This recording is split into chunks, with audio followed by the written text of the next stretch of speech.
आज ये जो आप मोदी जी की गारंटी वाली वैन देख रहे हैं, ये कई गांवों से होते हुई आज आपके गांव में आई है और जिस जिस गांव में जाती है वहां इतना ही उत्साह दिखाई देता है जितना आपके गांव में ये उत्साह आज दिखाई दे रहा है। कारण ये है कि हमारी सरकार के 10 वर्ष पूरे हो चुके हैं और 10 वर्ष पूरे होने के बाद हमने जो सरकार से अपेक्षाएं की थी, काफी हद तक उन अपेक्षाओं को पूरा भी किया गया है। देश की आबादी इतनी ज्यादा है कि हो सकता है कि कुछ लोग ऐसे हो जो शौचालय मिलने से वंचित रह गए हो सकता है कुछ लोग ऐसे हो जो अभी तक पीएम आवास से वंचित रह गए हो सकता है कुछ लोग ऐसे हो जिनको पीएम किसान सम्मान निधि न मिल रही हो सकता है कुछ लोग ऐसे हो जो गरीब कल्याण अन्न योजना का लाभ न ले पा रहे हो। ये जो मोदी जी की गारंटी वाली वैन है, ये इन लाभार्थियों को ढूंढने के लिए आई है कि ऐसे कौन से वंचित लोग हैं जो इन योजनाओं का लाभ नहीं ले पा रहे हैं। ऐसी ये गाड़ी इन लोगों को चिन्हित करेगी और चिन्हित करने के बाद जो आगे आने वाले 5 साल हैं, ऐसे इन लोगों को भी लाभ दिया जाएगा। और ये गारंटी देने वाला कोई है तो ये मोदी जी है। ये गारंटी जो है इसको बोलते हैं मोदी जी की गारंटी। और ये गारंटी इस बात की है कि हर गारंटी यहाँ पूरी की जाएगी, ये मोदी की गारंटी है। तमाम लोग महिला सशक्तिकरण की बात करते थे, पूर्व में सरकारें आई और महिला सशक्तिकरण की बातें करती रही, लेकिन महिलाओं के लिए उन्होंने कोई कार्य नहीं किया। महिलाएं आती थी और अगर उन्हें शौच के लिए जाना होता था तो घर में शौचालय नहीं होता था। शौच के लिए उन्हें घर से बाहर खेतों में जाना पड़ता था और उनका लाज और सम्मान तार तार हो जाता था। अगर उन्हें दोपहर में शौच आती थी तो वो इनको इंतजार करना पड़ता था कि जब शाम को सूर्य ढल जाएगा तब वो बाहर जा पाएंगी, क्योंकि ऐसे बाहर खुले में शौच जाना उनके लिए संभव नहीं था। विद्यालयों में शौचालय नहीं थे, बेटियां विद्यालय जाती थी और हाफ टाइम से वापस आ जाती थी, क्योंकि उनको पता था कि अगर हाफ टाइम के बाद उन्हें अगर शौच के लिए जाना होगा तो विद्यालय में कहाँ जाएंगी, इसलिए उनकी पढ़ाई अधूरी रहती। किसी का ध्यान गया तो ध्यान गया नरेंद्र मोदी जी का और उन्होंने हर घर में शौचालय बनवाए, 11 करोड़ से अधिक शौचालय बनवाए। महिलाओं के साथ समस्या होती थी, खाना बनाने से 1 घंटे पहले अंगीठी सुलगानी होती थी। जब 1 घंटे में अंगीठी सुलग के तैयार होती थी तब जाकर के उसमें खाना बनता था। बारिश के समय में लकड़ी भीगी होती थी, कंडे भीगे होते थे और खाना बनाने के लिए 2-2 घंटे आंसू बहाने पड़ते थे, तब जाकर के अंगीठी तैयार होती थी, तब खाना बनता था। किसी को फर्क नहीं पड़ता था, फर्क पड़ता तो माननीय मोदी जी और योगी जी को फर्क पड़ा। उन्होंने बोला किसी महिला की आंखों से आंसू नहीं आने दूंगा, हर घर में उज्ज्वला सिलेंडर पहुंचाऊंगा, और उन्होंने उस पहल को पूरा किया। ये कोई करने वाला था तो मोदी जी थे।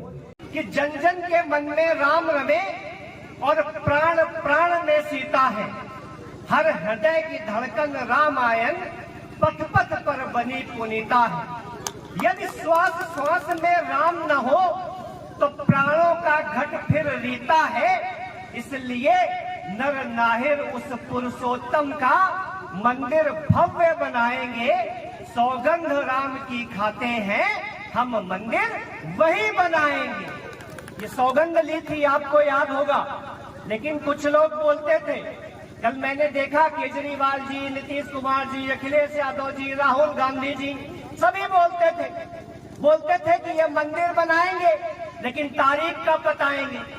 बड़े परेशान रहते थे, तारीख कब बताओगे, तारीख कब बताओगे। तारीख छोड़िए, हमने समय भी बता दिया कि 22 जनवरी 2024 को 12:29 पर प्रभु श्री राम के चरणों पे माथा टेकिए। हो सकता है कि आपको भी सद्बुद्धि मिले, लेकिन कहाँ सद्बुद्धि मिलेगी, क्योंकि आप जानते हैं विनाश काले विपरीत बुद्धि। और उन्होंने जिस अयोध्या में बानर जा रहे हैं बिना बुलाए, गिद्ध भी पहुंच गए, पशु पहुंच रहे हैं, लेकिन वहां पर ये राम द्रोहियों का ठिकाना नहीं है। उन्होंने बोला कि मैं अयोध्या नहीं जाऊंगा, क्योंकि आपने पढ़ा होगा कि भूत पिशाच निकट नहीं आवे। जहां हनुमान जी रहते हैं वहां भूत पिशाच नहीं आते हैं क्योंकि रामद्रोही अयोध्या में जाने से डरते हैं कि कहीं न कहीं वो जो उनके पिताजी ने अयोध्या में गोलियां चलाई थी उन्हें अयोध्या के लोग दौड़ा न ले, इसलिए अयोध्या जाने में डर रहे हैं। जब हमारी सरकार बनी तो बाबू कल्याण सिंह जी, जिनकी कल जयंती थी, वो हमारे मुख्यमंत्री थे और मुख्यमंत्री जी ने जो कार सेवक चल रहे थे कार सेवा करने, उसमें मुख्यमंत्री जी भी शामिल हो गए और उन्होंने बोला कि जो हमारे माथे पर कलंक है ना, वो जो विवादित ढांचा बाबरी मस्जिद थी, उन्होंने बोला उसके गिराने के लिए सबसे आगे मैं चलूंगा और मेरे पीछे भारत की जनता चलेगी। जब वो सब लोग आगे चल रहे थे तो उस टाइम पर जो केंद्रीय गृह मंत्री थे उनका मुख्यमंत्री जी के पास फोन आया, बोले मुख्यमंत्री जी गोली चलाइए क्योंकि कुछ लोग गुंबद पर चढ़ गए हैं और गुंबद पर चढ़ने का प्रयास कर रहे हैं कुछ लोग। उन्होंने गृह मंत्री जी को जवाब दिया, बोले मैं आपको आगे की घटना बताता हूं और उन्होंने कहा कि मुझे आगे की घटना भी पता है। आगे की घटना ये है कि कुछ लोगों ने बाबरी विध्वंस कर दिया है और गुंबद को चकनाचूर कर दिया है और उन्होंने बोला अगर हो सके तो मेरी बात रिकॉर्ड कर लीजिए, मैं गोली नहीं चलाऊंगा, गोली नहीं चलाऊंगा, गोली नहीं चलाऊंगा। अगर कोई इस प्रकार से संकल्प पूरा करने वाला है तो वो भारतीय जनता पार्टी है। डीएपी और नैनो यूरिया के बारे में आपको विस्तार से बताया। हम लोग बड़े दुर्भाग्यशाली लोग थे कि अपना ही पैसा खर्च करते थे और डीएपी इतनी मात्रा में खेत में डाल देते थे कि हमारी भूमि की उर्वरकता शक्ति भी खत्म हो जाती थी और जो उत्पादन क्षमता थी उसमें भी कमी आती थी। हमारी सरकार ने चिंता किया कृषक भाइयों के लिए और नैनो डीएपी और नैनो यूरिया जो मेक इन इंडिया है और हमारे ही भाइयों द्वारा बनाई गई है, वो मार्केट में उपलब्ध कराई गई। जैसा कि उदय सिंह जी ने बताया कि जो दानेदार डीएपी होती थी वो पौधों को 25% मिलती थी और 75% उसका जो हिस्सा था वो भूमि की उर्वरकता को नष्ट करने में जाता था। कम पैसे में आपको नैनो यूरिया और नैनो डीएपी मिली। भारतीय जनता पार्टी जो संकल्प लेती है वो संकल्प पूरा भी करती है क्योंकि ये मोदी की गारंटी है। तो दीवारों पे पोस्टर लगाते थे कि एक महिला 5 घड़े सर पे रख करके ला रही है। महिलाओं के का ये शोषण होता था, किसी का ध्यान नहीं गया। ध्यान गया तो माननीय मोदी जी का ध्यान गया। उन्होंने बोला कि मैं किसी भी महिला को यूं बाहर पानी लाने के लिए नहीं भेजने दूंगा, मैं हर घर में टोटी से जल पहुंचाऊंगा।